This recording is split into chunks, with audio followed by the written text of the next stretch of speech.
Pernahkah kamu menerima sesuatu yang baik dalam hidup, lalu justru bertanya, "Kenapa aku?"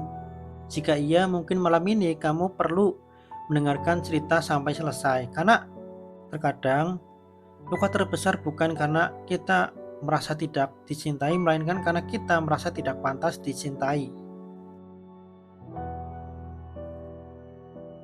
Hai, selamat malam. Perkenalkan, namaku Ardi.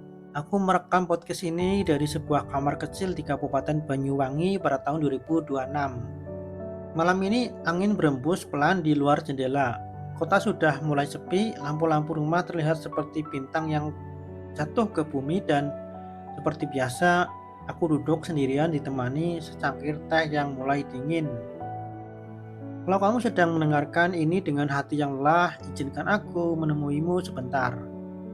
Ada sebuah peristiwa yang terjadi beberapa tahun lalu, peristiwa sederhana, tidak ada tangisan besar, tidak ada perpisahan yang dramatis, namun sampai hari ini aku masih mengingatnya dengan sangat jelas. Malam itu, aku sedang pulang bersama seseorang yang sangat aku hormati. Dia adalah orang yang luar biasa, rajin, tulus, bekerja keras, tetapi anehnya dia tidak pernah benar-benar percaya pada dirinya sendiri. Di tengah perjalanan dia mendapat kabar baik, kabar yang seharusnya membuat siapapun melompat kegirangan, namun yang keluar dari mulutnya justru pertanyaan yang berulang. Kenapa aku? Loh, kok kenapa harus aku? Bukankah masih banyak yang lebih pantas? Aku terdiam karena saat itu aku sadar ada banyak orang yang hidup dengan luka yang tidak terlihat. Luka yang membuat mereka sulit menerima pujian, luka yang membuat mereka merasa tidak cukup baik, luka yang membuat mereka terus-menerus mempertanyakan dirinya sendiri. Dan mungkin beberapa dari kalian yang mendengarkan podcast ini juga sedang membawa luka yang sama. Malam itu, aku memandang langit yang gelap.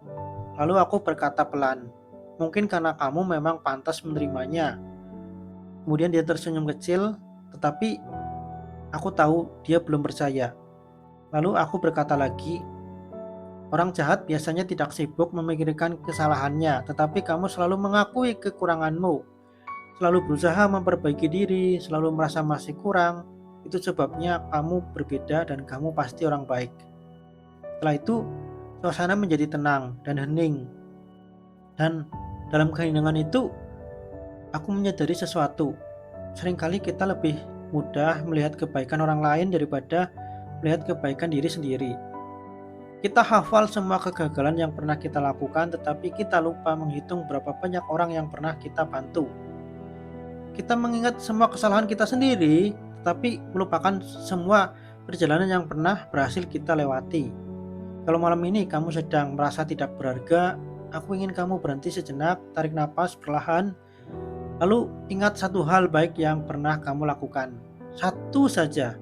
Mungkin kamu pernah menghibur seseorang, mungkin kamu pernah bertahan saat hidup terasa sangat berat, mungkin kamu pernah memilih bangkit meski hatimu sedang hancur. Percayalah, itu semua sangat berarti. Tidak semua keberanian terlihat seperti pahlawan di film. Kadang keberanian terbesar adalah tetap hidup meski hati sedang lelah. Kadang kemenangan terbesar adalah mampu bertahan sampai hari ini. Jadi jika akhir-akhir ini hidup terasa berat, jangan terlalu keras pada dirimu sendiri. Kamu tidak harus sempurna untuk pantas dicintai. Kamu tidak harus berhasil dalam segala hal untuk layak dihargai. Dan kamu tidak harus menjadi orang lain untuk menjadi berharga, karena nilai dirimu tidak pernah ditentukan oleh kegagalanmu. Nilai dirimu sudah ada sejak kamu memilih untuk terus melangkah. Pelan-pelan saja sembuhkan dirimu dengan sabar, maafkan dirimu dengan lembut, dan berterima kasihlah kepada dirimu sendiri karena sudah bertahan sejauh ini, dan itu sangat luar biasa.